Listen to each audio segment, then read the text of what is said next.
अभिवाचनाच्या कार्यक्रमात सादर करत आहोत पद्मविभूषण शिवशाहीर बाबासाहेब पुरंदरे लिखित राजा शिवछत्रपती या पुस्तकाचं अभिवाचन.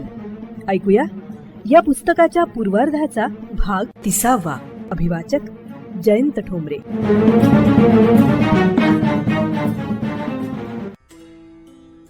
सोनियाचा नांगर.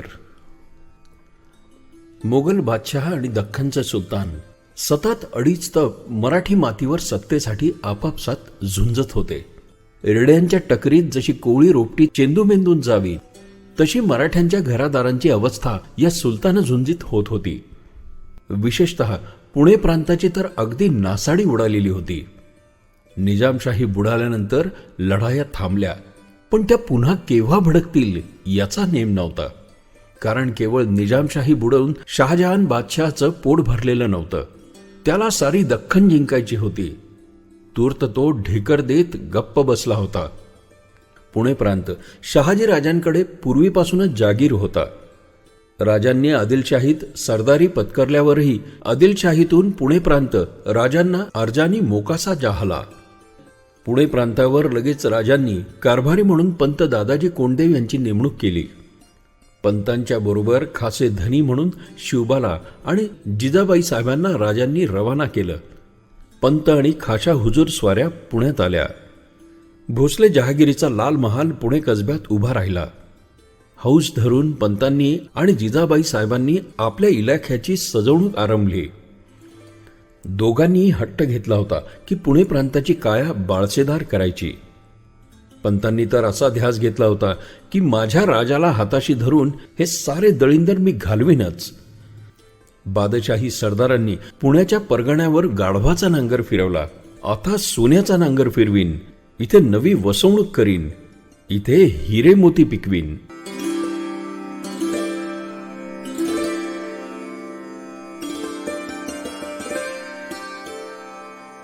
पुणे प्रांतात स्वाऱ्यांमुळे चांगल्या सुपीक जमिनीही ओस पडल्या होत्या. खेडी मोडली होती. कित्येक गावे तर उठून गेली होती. भर शेतात किर्र झाडी माजली होती. वाघ, चित्ते, रानडुकरे, तरसे, लांडगे, कोल्हे यांचेच राज्य थाटत चालले होते. प्रवासाला धड वाटा राहिल्या नव्हत्या. लोक भिकारी बनले होते. पंत गावोगाव हिंडले. ही दैना त्यांना पाहावे ना. त्यांनी लाल महालात बसून विचार केला. भोवती कारकून कारभारी घेऊन पंतांनी एक विचारे मुलूक सजवायचा आराखडा आखला. शिवबाच्या नावानं मनसुबा अंमलबजावणीस निघाला. पंतांनी 12 मावळ्यातल्या शेतकऱ्यांना आणि गावकऱ्यांना हलवून उठवलं. पंतांना खरोखरच दिवाळी साजरी करायची होती. उठून गेलेल्या गावाचे पाटील, कुलकर्णी, चौगुले, चौधरी वगैरे गावकामगार पंतांनी बोलावून आणले. विशेषतः मावळातले मुठेखोरे फार वैराण पडले होते. तिथली मंडळीही बोलवली. लाल महालातल्या सदरेवर मंडळी शिवबाला मुजरे करून बसली. शिवबा गादीवर, पंत उजव्या हाताशी खाली बसले. पंतांनी मंडळींचे म्हणणे ऐकून घेतले. मंडळी दुसरे तिसरे काय सांगणार. आसरा तुटला. बादशाही फौजेने घरेदारे लुटून जाळली. बायका पळवल्या. राहावे कुणाच्या भरवशावर गावात. एकदा झाले, दोनदा झाले, सारखेच होयास लागले. मग उठून गेलो. खरं होतं त्यांचं. मग पंतांनी त्यांना मायेनं समजावलं. आता महाराज शहाजी राजियास पुणे मोकासा अर्जानी जाहला आहे. कुणा गुंड पाळेगाराचे भय आता धरू नका. बाबांनो, गाव वसवा, कूच घाला, देव मांडा. तुमची फिर्याद ऐकावयास धाकटे महाराज साहेब जातीने येथे आहेत. महाराज साहेबांना लाल महाल तुमची फिर्याद ऐकावयास दिवसभर उघडा आहे. तुम्ही सुखी नांदा. पाटील, कुलकर्णी आणि इतर गाव कामगार यांची मने आनंदली. हसऱ्या तोंडाने मंडळी परत फिरली. पंतांनी मुलखाला कौल दिला. मरगळलेल्या मनावर जादूची फुंकर पडली. उठून गेलेली गावं आणि मुठेखोऱ्यातील विस्कटलेली गावं ही नव्यानं संसार सजवू लागली. नव्या उमेदीनं, नव्या आनंदानं तेल्याचा घाणा सुरू झाला. गुरुवाची घागर देवावर सांडू लागली. भटाने पंचांग मांडले. वाण्याने गुळाची ढेप फोडली. लोहाराचा भाता फुगू लागला. कुंभाराची चाकं फिरू लागली. मातीच्या गोळ्याला आकार येऊ लागला. कोंबडा आरवू लागला. गावे भरली. मुठेखोरे वसले. भुईला वाचा फुटली. शिवारे फुलली. वासुदेव टाळ वाजवीत आणि पावरी फुंकीत नाचत गाऊ लागला. देवाच्या नावाला धर्म पावला, भोसले राजाला दादाजी पंताला.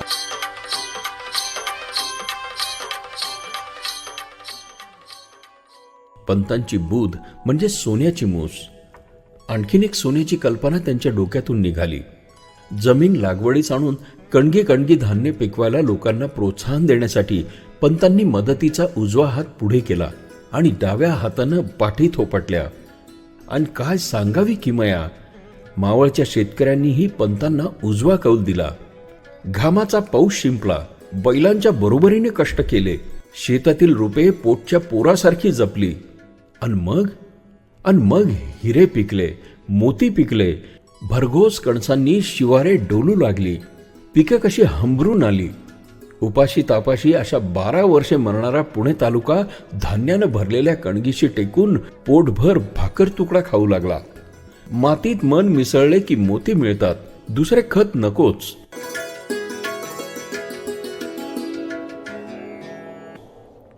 वाघांनी, चित्त्यांनी, रानडुकरांनी आणि कोल्ह्या लांडग्यांनी मुलखामध्ये अगदी वैताग आणला होता. शेळ्या मेंढ्या आणि गाई वासरं आजची उद्याला गोठ्यात टिकत नव्हती. पंतांच्या ध्यानात हा धुमाकूळ आला. त्यांनी ठरवलं की हा रानगोंधळ बंद पाडायचा, आणि तोही शेतकऱ्यांच्याच हातून. त्यांनी यासाठी जाहीर बक्षिसे लावली. जो कोणी रानटी जनावरे मारून सरकारात दखल देईल त्याला सरकार वाड्यातून बक्षीस. आणि मग मावळ्यांच्या भाल्याबरच्या खाली रानटी जनावरे पटापट मरू लागली. मावळ्यांच्या अंगी वाघाशी झुंजायचे आणि लबाड कोल्ह्याशी डाव करायचे बळ आले. पुण्याची पांढर अगदी भकास झाली होती. गाढवांचा नांगर फिरवल्यानंतर काय उरावं तिथे. पंतांनी गंमत केली. त्यांनी नांगर आणला, त्याला 52 कशी अस्सल सोन्याचा फाळ लावला आणि पुण्याच्या पांढरीवर तो सोन्याचा नांगर फिरवला. सोन्याच्या नांगरानं भुई नांगरली. लोकात मोठं कौतुक झालं. 12 मावळात पंतांचा लौकिक गेला. पंत बामण देव माणूस. नशिबानं असा माणूस मावळला लाभला. सोन्याच्या नांगरानं पुण्याची भूमी नांगरली. मुलखामध्ये चोऱ्या, वाटमाऱ्या, दरोडे पूर्वी फार पडत. आता तसे होऊ नये आणि बादशाही झोंड अंमलदारांनीही धिंगाणा घालून गुरे पळवून नेणे, बायका नेणे इत्यादी लाडीक चाळे करू नये म्हणून पंतांनी स्वारांची हत्यारबंद तुकडी सदैव तयार ठेवली. गावगावच्या रामुशांनाही जागते राहण्याची ताकीद दिली. छान आबादानी झाली. पंतांनी उन्हात राबणाऱ्या शेतकऱ्यांच्या माथ्यावर जणू आबदागिरी धरली. जमिनीची पंतांनी मोजणी करून प्रतवारी लावली. लोकांना तगाई देऊन उत्पन्ने वाढवली. पूर्वी न्याय नव्हताच. काजी देईल तो न्याय. पंतांनी काजींना कायमची रजा दिली. न्यायाची कचेरी लाल महालात मांडली. लोकांची गाऱ्हाणी आणि फिर्यादी ऐकून पंत स्वतः न्याय करू लागले. शिवबा जसजसा मोठा होत गेला तसतसे पंत त्याला या अवघड कामात हळूहळू गुंफू लागले. ते त्याला सदरेवर बसवून त्याच्या देखत न्याय मनसुबी करू लागले.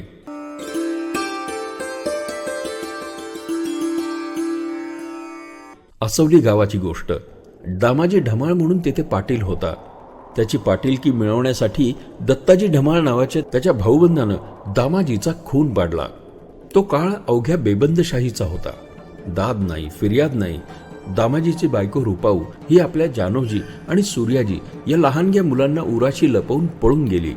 भाऊबंद तिचा आणि तिच्या मुलांचा केव्हा खून पाडतील याचा नेम नव्हताच. दत्ताजींनी पाटीलकी बळकावली. लोकांमध्ये त्याची दहशत रानडुकरासारखी होती. विधवा रुपाऊचा जीव अन्यायानं तळमळू लागला. त्यातच ती म्हातारी झाली. तिचा थोरला मुलगा जानोजी आणि धाकटा मुलगा सूर्याजी जाणते झाले. जानोजीने तर भाऊबंदाची दहशत खाल्ली. धाकटा सूर्याजी आपल्या थोरल्या भावाला म्हणे की अरे अन्याय झाला, आपण आपली पाटीलकी परत मिळवून आईला गावात मानाने नेऊ. पण जानोजी म्हणे म्या नाही, पाटीलकीचं नग बोलूस, भाऊबंदा आपल्याला जीवे मारतील. सूर्याजीला हा भ्याडपणा मानवला नाही. तो म्हणाला पाटीलकी निम्मी हक्काची आपली परत नाही मिळवली तर जन्माचे सार्थक काय. गडी तसाच उठला. भाऊबंदांची दांडगाई करण्याचे बळ त्याच्यापाशी नव्हतं. तो न सांगता न पुसता थेट बंगळुरास शहाजीराजांपाशी गेला. कारण आसवली गाव आता राजांच्या जहागिरीत आलं होतं. सूर्याजीने राजांपुढे फिर्याद मांडली. राजांनी ताबडतोब दादाजी पंतांकरता एक पत्र देऊन त्याला माघारी रवाना केलं, कारण पुण्याच्या कारभारावर त्यांनी पंतांची नेमणूक केलेली होती. सूर्याजी माघारा आला आणि त्यांनी आपल्या म्हाताऱ्या आईला हाती धरून पंतांपुढे जाऊन उभा राहिला. त्याने राजांचा कागद पंतांपुढे ठेवला. राजांनी लिहिले होते, यांचा मारा झाला, यांची चौकशी करा. पंतांनी कागद वाचला. त्यांनी टाकोटाक हुकूम करून आसवलीला हशम रवाना केले. हशमांनी दत्ताजी ढमाळ आणि त्याचा पोरगा संभाजी याला हुजूर दाखल केलं. त्यांच्या पायामध्ये पंतांनी बेडी ठोकली. फिर्याद उभी राहिली. गोत पंचायतीसमोर पंतांनी चौकशी केली आणि निवाडा केला. रुपाऊच्या हक्काची पाटीलकी तिच्या पदरात पंतांनी घातली. इतक्या वर्षांनी तिला न्याय मिळाला. पाटलीन म्हणून ती मोठ्या मानाने गावी गेली. पंतांनी कितीतरी भांडणांचे निवाडे केले. निवाडे करताना गावातील प्रमुख जबाबदार गावकऱ्यांची गोतसभा भरवून त्या गोतसभेत तंट्याची सर्व बाजूंनी चौकशी करून मग गोतसभेच्या विचारानेच पंत निर्णय देत. निर्णयाचा महजर म्हणजे निवाडपत्र तयार करीत. त्यावर निवाडा करायला बसलेल्या लोकांच्या सह्या आणि निशाण्या घेत. असे अनेक महजर त्यांनी केले. कितीतरी लोकांना न्याय देऊन सुखी केले. गोजावा नावाच्या अगदी एकट्या पडलेल्या एका स्त्रीस त्यांनीच आधार देऊन तिच्या उत्पन्नाचा वाटा न्यायाच्या रूपाने तिच्या पदरात टाकला. परिंद्याच्या अर्धांड रत्नोजी जाधवाने संभा कोळ्यासारख्या एका गरीबाची हत्यारेच जबरदस्तीने दडपली. ढाल, खंजीर, फिरंग, सुऱ्या वगैरे हत्यारे होती ही. संभाजी कोळी हात जोडून पंतांपुढे जाऊन फिर्याद झाला. पंतांनी अशीच गोतसभा भरून सर्वांच्या बुद्धीने निवाडा केला. रत्नोजीला त्या गुंडगिरीबद्दल पंतांनी कडक दंड केला आणि ती रक्कम संभाजीला द्यावयास लावली. रत्नोजीजवळ पैसे नव्हते. पंतांनी त्याला त्याचे वतन गहाण टाकायला लावून दंड वसूल केला. असे होते पंत, दूध पाणी निवडून न्याय करीत. स्वतः आईसाहेबही कित्येक निवाडे करावयास सदरेवर जातीने बसत, तंटा ऐकून घेत आणि अचूक न्याय करीत. जेजुरीच्या गुरवांचा भांडणाचा निवाडा त्यांनीच केला आणि असे कितीतरी. पंतांनी शिरवळकर देशपांड्यांच्या वतनाचा तंटा स्वतः निकालात काढला, परंतु रामजी विठ्ठल देशपांड्यांचे समाधान झाले नाही. त्यांनी आईसाहेबांपुढे जाऊन मागणी केली, माझा तंटा गोतसभेपुढे चालवून गोतमुखानेच मला न्याय मिळावा. आईसाहेबांनी त्यांचे म्हणणे मंजूर केले आणि पंतांना हुकूम केला की यांचा तंटा गोतमुखानेच निकालात काढा. पंतांनी ही मुजरा करीत आईसाहेबांचा हुकूम झेलला.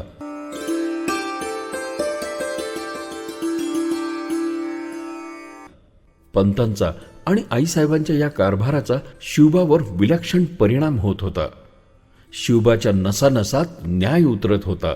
अन्याय म्हणजे काय हे त्याला समजू लागले होते.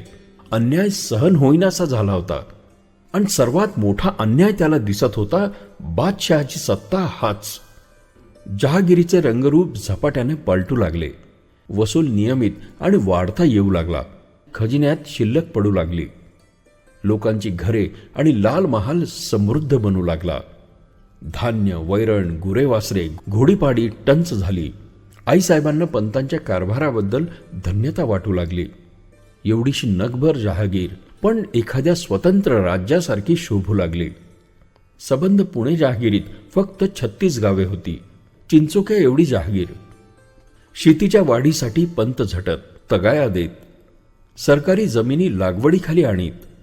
पंतांना हौसच मोठी. शिवापूरच्या जवळ रहाटवाडे म्हणून एक गाव आहे. तिथे चोरघे या नावाचे घराणे नांदत होते. शेतीवाडी ते मन लावून करीत. पंतांनी चोरघ्यांच्या शेतामध्ये विहीर बांधली. चोरघ्यांच्या शेताची बागायती झाली. धो धो पाणी आले. पंतांनी विहीर घाटदार आणि डौलदार बांधली. पंतांनी आईसाहेबांच्या खाजगी खर्चाची व्यवस्था उत्तम ठेवली होती. शिवापुराजवळची केळवडे आणि रांजे ही 2 गावे आईसाहेबांच्या खर्चासाठी लावून दिलेली होती. या गावाचे उत्पन्न आईसाहेबांच्या स्वाधीन. त्यांनी मर्जीप्रमाणे खर्च करावा. आईसाहेबांच्या या सर्व खर्चाची आणि कारभाराची चोख व्यवस्था ठेवण्यासाठी एक स्वतंत्र कारभारी नेमलेला होता. त्याचं नाव होतं नारो त्र्यंबक पिंगळे.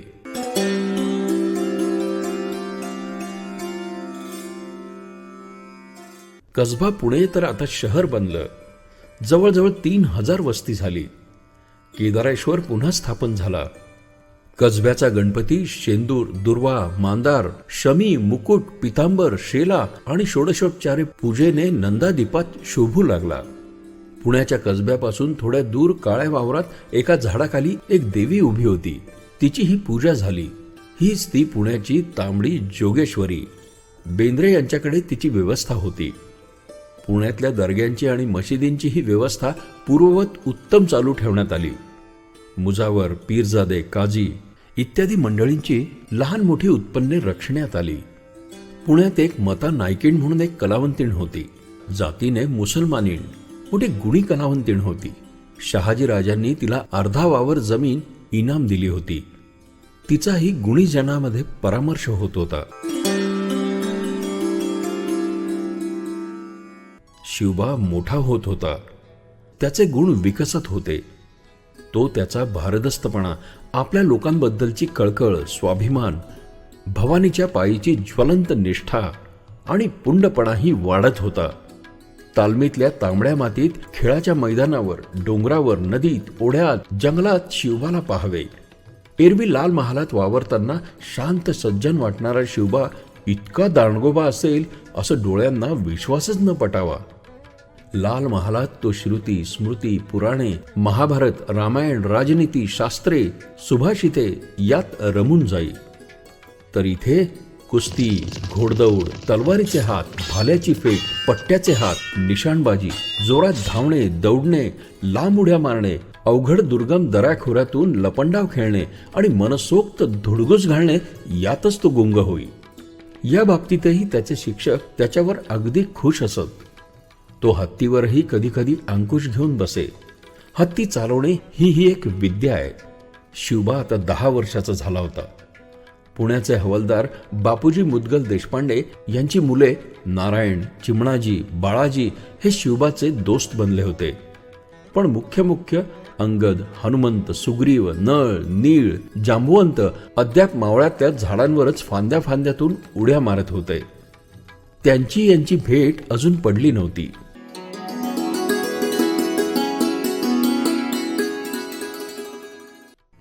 श्रोते हो, पुस्तक अभिवाचनाच्या कार्यक्रमात पद्मविभूषण शिवशाहीर बाबासाहेब पुरंदरे लिखित राजा शिवछत्रपती या पुस्तकातल्या पूर्वार्धाचा भाग 30 आज आपण ऐकलात. रसिक हो, आपल्याला हे पुस्तक अभिवाचन आवडतंय, भावतंय, ऐकावंसं वाटतंय हे आपण दिलेल्या कमेंट्सवरनं लक्षात येतच आहे. पण आपण आपल्या याविषयीच्या कमेंट्स, प्रतिक्रिया आम्हाला रेकॉर्ड करूनही पाठवू शकता. या पुस्तक अभिवाचनासाठी येणाऱ्या प्रतिक्रियांवर आधारित प्रतिसाद या विशेष कार्यक्रमात त्याचा नक्कीच समावेश केला जाईल. मग आता त्यासाठी आमचा व्हॉट्सअप क्रमांक आहे 94 222 55 909. क्रमांक पुन्हा एकदा ऐका, 9422 55909. तसंच तुम्ही ईमेलही करू शकता. त्यासाठी आमचा मेल आयडी आहे image@27@gmail.com. imagead27@gmail.com. तेव्हा आपल्या प्रतिक्रिया रेकॉर्ड करून आम्हाला नक्की पाठवा. आम्ही त्याची आतुरतेने वाट बघतो आहोत.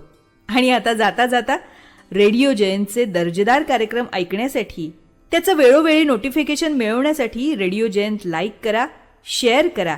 आणि हो, रेडिओ जयंतच्या या यूट्यूब चॅनलचं सबस्क्रिप्शन फ्री आहे. तेव्हा लगेचच रेडिओ जयंतला सबस्क्राईब करा.